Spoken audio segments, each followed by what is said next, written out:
Cette émission vous est offerte avec le soutien de Michel Kerr.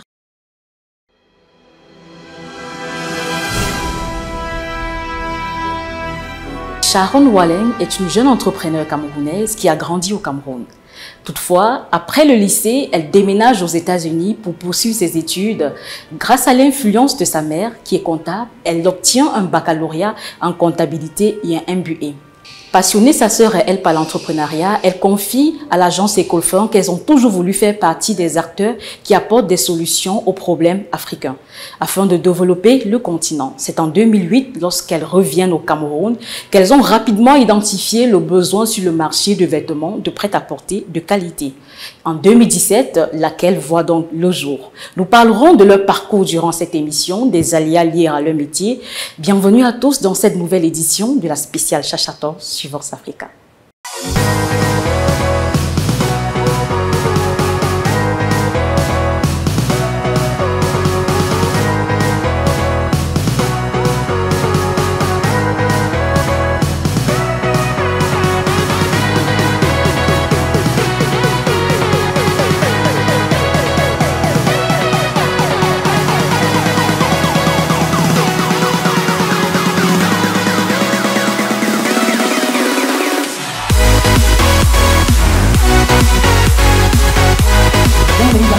Viviane, merci d'avoir cette autre invitation. Pour vous souhaiter la bienvenue une fois de plus. Nous avons rédigé la rédaction de Chacha Talks a dressé un portrait pour vous que nous allons regarder et nous revenons juste après. Merci. La mode comme une seconde nature. Lorsque l'on naît et grandit dans une famille de couturiers, il est fort logique d'avoir une trajectoire liée à la mode. C'est bien l'histoire de Viviane Sabguin qui a été bercée depuis sa tendre jeunesse par les sirènes de la couture dont elle en a fait aujourd'hui une passion et un métier.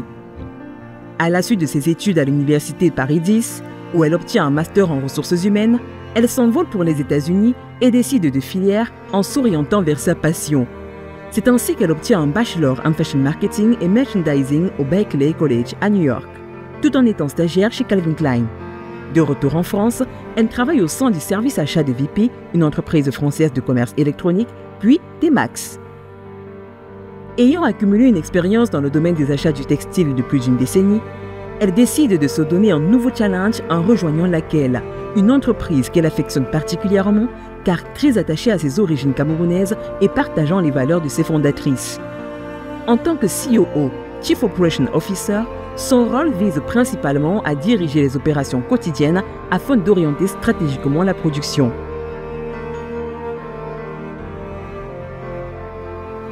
D'autres sur ce plateau, merci à Serge Didier Engoup pour sa contribution dans la rédaction de ce portrait. Viviane, ça va? On a été fidèle à votre portrait, à vos informations, ça vous va? Très bien, tout à fait. Alors je rappelle que vous êtes donc Viviane Sabguin, la CEO de laquelle, pour une fois, on va recevoir, vous représenter, vous êtes la représentante de Sharon et sa sœur, puis on va avec laquelle. Alors, pour commencer, est-ce que vous pourriez nous parler brièvement de votre expérience? Comment ça a commencé, avec laquelle? Alors, j'ai suivi les débuts de laquelle depuis sa création. Moi, j'habitais en France et dès qu'on a pu avoir cette opportunité, dès que j'ai pu avoir l'opportunité de rejoindre l'équipe, j'ai saisi ma chance. Je pense que c'était vraiment une opportunité de pouvoir participer à cette aventure entrepreneuriale et d'autant plus qu'elle se passe aussi au Cameroun. Donc, vous n'avez pas hésité à vous lancer, à rentrer? C'était pas un peu hésitant pour vous? Ah bah si, on va jamais dire que c'est facile, surtout quand il faut déménager tout le monde, ma fille en l'occurrence. Et oui, c'est toujours des décisions où il y a un petit peu de risque. Mais je pense que ça en valait la peine. Et comment vous avez réussi, enfin, Sharon et sa sœur, comment vous avez réussi sans expérience dans un monde de la mode? Alors c'est vrai que c'était pas évident, même pour elles au tout début quand elles ont commencé, elles n'étaient pas du milieu de la mode, plutôt du côté des finances, mais elles étaient tellement passionnées qu'elles se sont tout simplement, qu'elles ont travaillé durement, elles ont été très curieuses, elles se sont informées, elles se sont formées.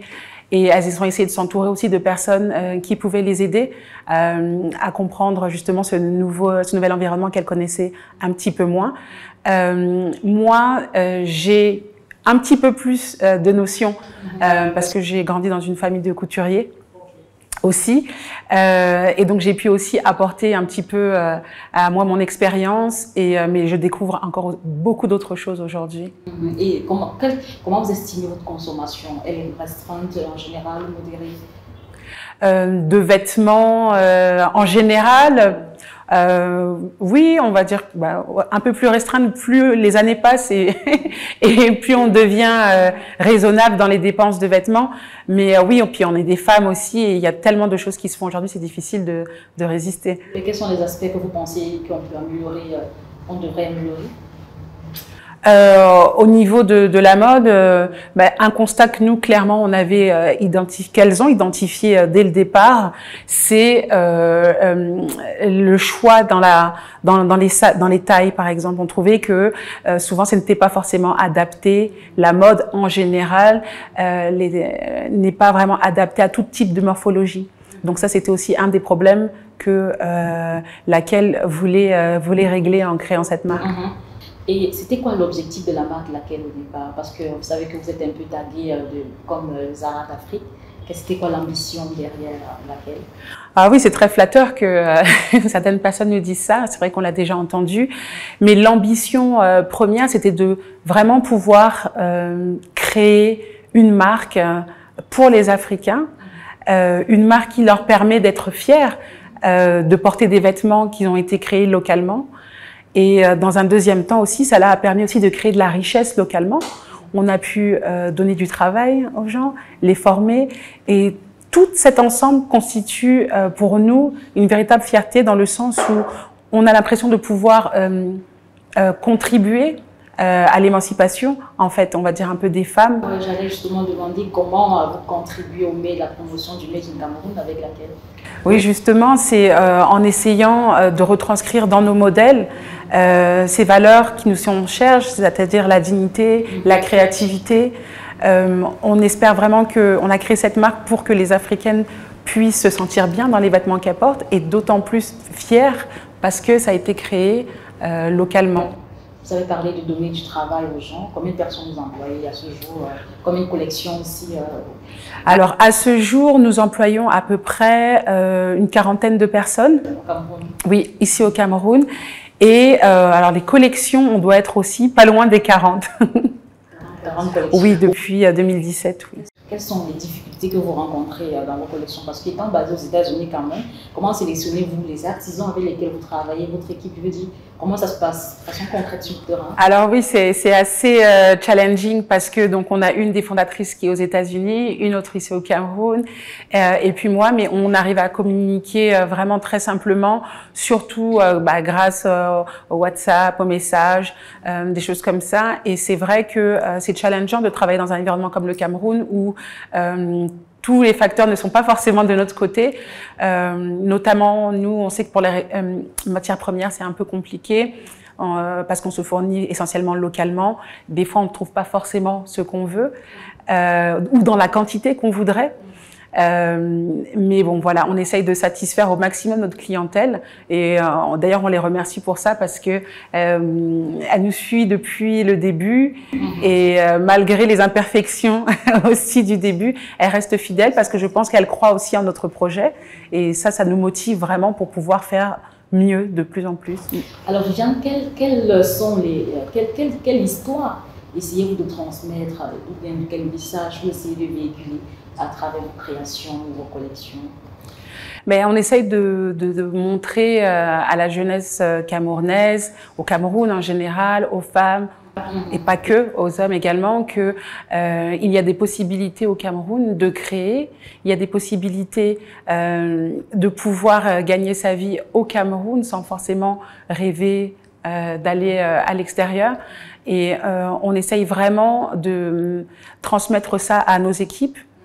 Et même à nos clientes, beaucoup ont été inspirés de ce qu'on fait. Et ça, pour nous, c'est une fierté parce qu'on voudrait vraiment que les personnes sentent que grâce à leurs compétences et en ayant confiance en eux, on peut construire quelque chose de durable au Cameroun. Vous savez, d'aucuns diraient que c'est plus beau de parler que de faire parce que c'est vrai, vous dites qu'on peut réaliser des grandes choses sans y être parti, mais est-ce que vous, vous aurez réalisé laquelle? Vous aurez eu cette idée de projet si vous n'étiez pas parti? Oui, c'est vrai que l'influence de l'extérieur avait permis de faire la différence à la création de laquelle, c'est-à-dire que les sœurs Whelan, quand elles ont créé laquelle, c'est en faisant cette distinction entre l'extérieur et ici. Au Cameroun. Mais après, en ce qui concerne l'entrepreneuriat et comment elles ont commencé laquelle, elles sont parties vraiment du début. Ça veut dire qu'elles n'avaient pas grand-chose. À la base, c'était 2 machines et 2 personnes. Donc, elles sont vraiment parties, on va dire, de presque rien avant d'évoluer petit à petit. D'accord, merci Viviane. Mais pour bien comprendre ce que c'est que laquelle et ce que vous proposez, nous avons fait une immersion dans vos locaux à Douala, dans votre showroom. Et c'est un reportage que nous allons regarder avec les téléspectateurs de Chachatos et nous revenons juste après.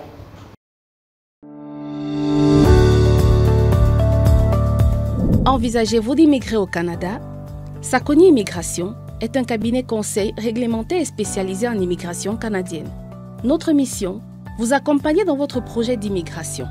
Nos services, le permis d'études, le permis de travail, le visa visiteur, la résidence permanente, incluant l'entrée express et les programmes des provinces, le parrainage, le IMT et la citoyenneté canadienne.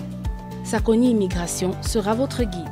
Pour en savoir plus, visitez notre site web ou appelez-nous.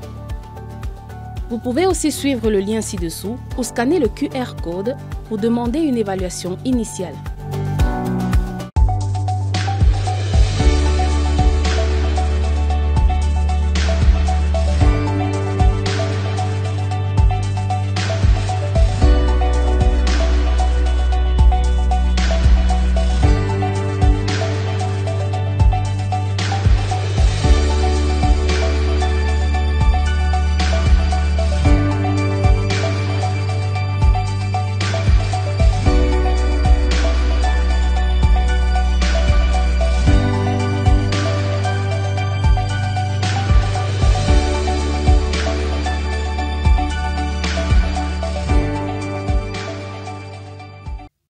Depuis quelque temps, mon entourage me demande comment je suis passée de ça à ça. Mon secret, Citea. Ce thé noir au goût agréable m'a permis de perdre rapidement 30 kilos en 4 mois. Cette tisane 100% bio est composée d'un mélange de plantes naturelles, gingembre et rhubarbe. Elle élimine la graisse de trop grâce à son effet coupe-faim en 7 à 10 jours. En plus, chez Citea, vous êtes suivi personnellement jusqu'à l'obtention de la perte de poids souhaitée. Alors, vous êtes démoralisé? Vous avez tout essayé avant d'abandonner? Essayez Citea, votre dernier thé minceur.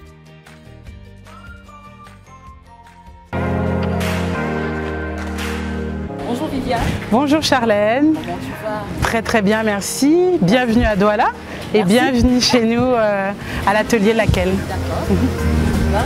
Comment ça se passe le travail? Alors voilà. Tu es très chargé, tu t'es tout dans l'air en même temps, les débuts. Exactement, il n'y a pas une journée qui se ressemble, on est tout le temps en activité. Donc ici c'est vraiment le cœur de laquelle, c'est là où tout se fait.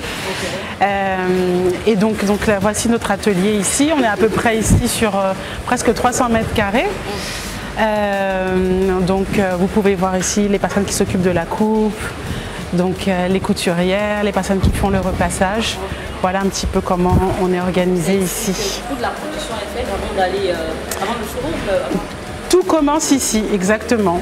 Tout commence vraiment par ici. Ça veut dire déjà au niveau des patrons, des tests, des samples. Donc ici par exemple, nous avons les échantillons qu'on a testés. Une fois que c'est validé, ça part ici donc à la coupe, très important. Et une fois que ça finit à la coupe, ça va sur les chaînes. Et là, c'est quoi le tableau? C'est quoi les collections? Alors ici, c'est le tableau des tailles qu'elle doit couper, les quantités qu'elle doit couper pour chaque taille et pour chaque modèle. Donc il y a les noms des modèles et le nombre de quantités par taille. C'est par semaine, c'est en production de ces quantités Ouh, ça varie. Non, ça c'est rien. Ça c'est pour 2 jours. Bientôt. D'habitude c'est très plein, mais là on va en rajouter encore d'autres. Mais oui, non, ça c'est. Il coupe très vite, donc ça c'est à peine pour un jour. Le textile, c'est quoi? C'est des locaux, c'est des matières locales tissus Donc nous, on se fournit essentiellement sur le marché local, marché Congo. On privilégie surtout les matières qui sont adéquates avec le climat. Il fait très très chaud à Douala. Il fait très très chaud à Douala. Donc on a beaucoup de coton. Voilà, on a aussi du polyester comme ça, un petit peu en voile, très léger. Il faut que ça respire, il fait très chaud. Et aussi, voilà, pas mal de coton aussi. Comme ce petit haut qui est à l'envers. Du coton. Mélangé un peu. Voilà, on essaie de trouver des matières légères, abordables, mais en même temps qui ont cet effet un petit peu chic. Parce qu'on a pu voir que vous avez une énorme masse de personnel et en majorité féminin, des femmes. Exactement. Donc ici à l'atelier, on est pratiquement une trentaine de personnes. Une trentaine de personnes exactement. Et dont 95% sont des femmes. Ouais. Pourquoi? C'est quoi? C'est voulu? C'est un choix stratégique ou Non. Pas vraiment, c'est juste que souvent quand nous on a commencé à faire de la prospection, quand on cherche des couturières, c'est souvent les femmes qui répondent, donc c'est surtout ça. Et les collections, comment ça se passe les collections, les conceptions, et je sais pas. Alors pour les collections, donc on travaille avec une styliste freelance à qui on envoie par exemple. Je vais vous montrer des petits bouts de tissu comme ça, selon les couleurs, le thème. Donc on lui envoie ce qu'on a pu trouver au marché et à travers ça, voilà, on lui envoie après un petit peu un mood board et on lui dit que voilà, on aimerait bien avoir des robes, des longues des combinaisons, des chemises. Donc, et après, elle nous fait une proposition. Et à partir de là, maintenant, on prend les dessins, on les analyse, on les modifie un petit peu, on les sélectionne, on ne peut pas tout faire aussi. Et on le donne à notre équipe qui s'occupe de faire les patrons. Et on fait un premier test. Et c'est comme ça que ça se passe. Donc on essaye de faire des collections. Alors là, on s'est donné un rythme assez ambitieux de faire des collections, des mini-collections une fois par semaine. Une fois par semaine. Vous y arrivez jusqu'ici? Une fois par semaine, des mini-collections. Mini-collections, ça veut dire ce qui va regrouper des classiques de chez Laquelle et également quelques nouveautés qu'on injecte comme ça. Pour l'instant, voilà, c'est ambitieux, mais pour l'instant, on tient le coup. C'est challengeant, oui. Chaque semaine, vous proposez un petit peu des nouveautés. Et là, c'est des tenues déjà prêtes là-bas? Oui, qui sont en train d'être repassées. Oui. Donc là, vous avez des tenues qui sont déjà prêtes, qui sont en train d'être emballées pour aller être envoyées aux magasins, aux différents magasins. Et ici, on a tout ce qui est déjà repassé. C'est quoi? C'est des combinaisons, des kimonos, des robes? Non, alors ça, on va en prendre une si vous voulez voir. Attendez. Je vais prendre une. Excuse-moi de déranger ton travail. Je vais prendre celle-ci par exemple. Ça, c'est une robe. Hop. Voilà. Ok. Une très belle robe portefeuille. Là, c'est un modèle qui marche très très bien chez Laquelle. Intemporel et qui va à toutes les morphologies.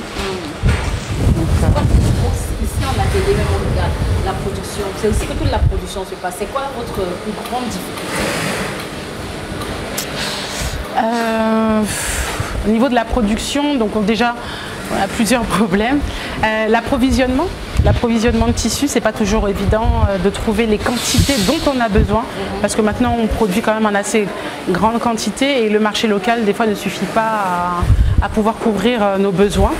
Donc ça, c'est très très challengeant.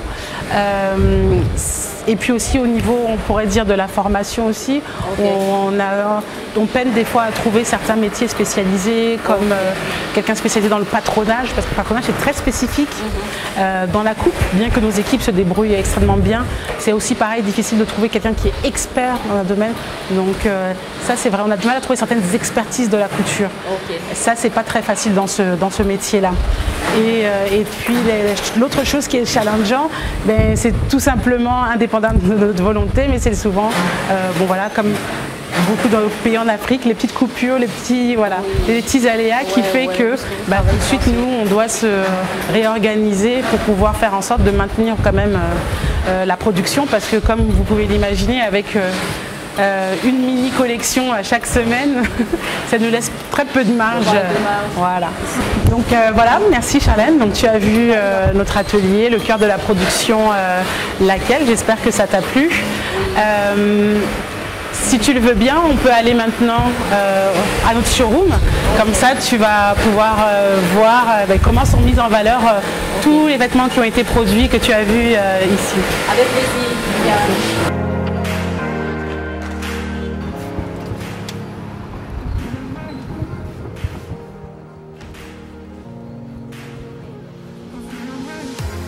Alors Charlène, vous pouvez voir ici notre showroom. On est ici à Douala, Bonapriso.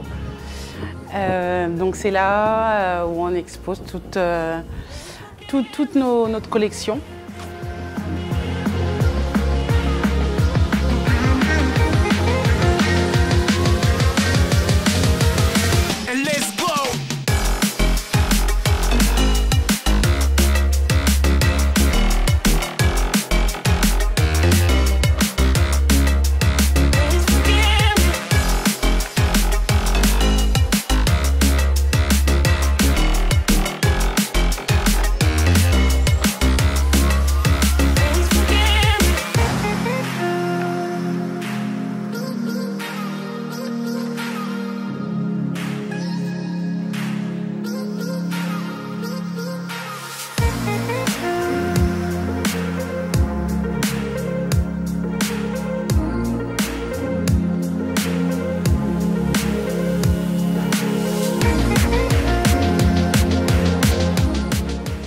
Donc merci beaucoup pour nous avoir suivis dans notre aventure laquelle. J'espère que ça vous a plu. De retour sur ce plateau, si vous nous rejoignez à l'instant, vous regardez Chachatos et c'est la saison spéciale Cameroun. Nous sommes à Yaoundé dans le cadre de cette émission et accueillis par Franco Hotel. Viviane, merci d'être là une fois de plus. Et avec laquelle, aujourd'hui, quelles sont vos perspectives à venir? Alors on a beaucoup de projets, bien évidemment. On aimerait pouvoir avoir plus de points de vente, pas seulement au Cameroun, mais dans l'Afrique francophone notamment. On aimerait vraiment pouvoir toucher toute l'Afrique avec nos créations. Je pense que déjà ça serait déjà pas mal. Ouais, d'accord. Chachatos, c'est la promotion du Made in Africa, du Made in Cameroun. Et c'est surtout la valorisation des talents africains, mais principalement dans l'entrepreneuriat. Vous, en tant qu'entrepreneur camerounaise, africaine, quel message aimeriez-vous prôner aux jeunes, à la jeune génération féminine? Encore une fois, c'est d'essayer de croire en soi, malgré les difficultés et les challenges de la vie quotidienne, parce qu'on en est conscient aussi. Vous adressez à une jeune Camerounaise, une jeune Africaine, là? Parce qu'on en est aussi conscient des challenges. On sait que ce n'est pas évident, mais il faut essayer de trouver la force en soi, d'être positif et de travailler tout simplement, sans relâche, d'être curieux et demander de l'aide à n'importe qui en fait. Merci Viviane. Avant de clôturer cette émission, nous allons regarder la rubrique l'héroïne de la semaine. C'est une rubrique qui consiste à mettre en lumière une femme africaine. Et c'est avec Yvette Simou Bengonor. Nous regardons et nous revenons juste après. Cette semaine, cap sur le Cameroun pour parler de Roland de Camounieux. Elle est la fondatrice de Vox Africa TV et productrice de The Voice Afrique. Nantie d'un diplôme d'ingénieur en mathématiques, statistiques et systèmes de gestion, elle est également l'auteure d'une thèse pour un cours de civilisation contemporaine sur la nécessité de la création d'un média qui connecterait les diasporas noires du monde. La native de l'Ouest Cameroun a obtenu plusieurs distinctions. En 2016, classée parmi les 100 personnes les plus influentes d'Afrique par le Financial Afrique. 2018, elle est lauréate du prix du meilleur parcours d'élèves issu des lycées français du monde décerné par le Petit Journal en partenariat avec l'Agence pour l'enseignement français à l'étranger. 2022, Roland de Camounieux lance une fondation au travers du projet 40 pour accompagner et soutenir la jeune génération de leaders et d'entrepreneurs africains. C'est une héroïne. De retour sur ce plateau, merci à Yvette Simou Bengono pour cette rubrique l'héroïne de la semaine. Viviane, notre émission tire à sa fin. Est-ce que vous auriez un mot pour clôturer cette émission? Oui, bien sûr. Déjà, je voudrais vous remercier pour nous avoir invités à cette émission et de pouvoir nous donner l'opportunité de partager un petit peu notre expérience chez laquelle. Et en espérant que nos clientes et nos futurs clients seront aussi séduits par nos créations. Merci, j'espère qu'ils seront, je crois et je suis convaincue d'ailleurs que je suis très contente de ma belle chemise de laquelle que j'aborde avec fierté. C'est très bien. Et merci à vous, chers téléspectateurs, d'avoir été des nôtres. Nous ne clôturerons pas sans remercier nos partenaires qui nous accompagnent et l'équipe de production du Cameroun. Merci infiniment à Valérie Lassa qui réalise cette émission, Karine Bello, Viviane, dernière fois on s'est séparés. Je vous remets ce look de la production, mais surtout offert par notre partenaire Michel Kerr. Conseil Michel Kerr, Michel Kerr Corporation, qui fait donc la cosmétique, l'alimentation agroalimentaire. Donc c'est un précieux symbolique cadeau que nous remercions. Passez sur notre plateau. Merci beaucoup. Merci encore. À la semaine prochaine pour un nouveau numéro de Chacha.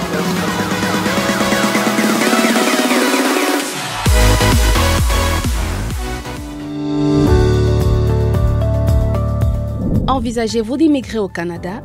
Sakoni Immigration est un cabinet conseil réglementé et spécialisé en immigration canadienne. Notre mission, vous accompagner dans votre projet d'immigration. Nos services, le permis d'études, le permis de travail, le visa visiteur, la résidence permanente, incluant l'entrée express et les programmes des provinces, le parrainage, le IMT et la citoyenneté canadienne. Sakoni Immigration sera votre guide. Pour en savoir plus, visitez notre site web ou appelez-nous. Vous pouvez aussi suivre le lien ci-dessous ou scanner le QR code pour demander une évaluation initiale.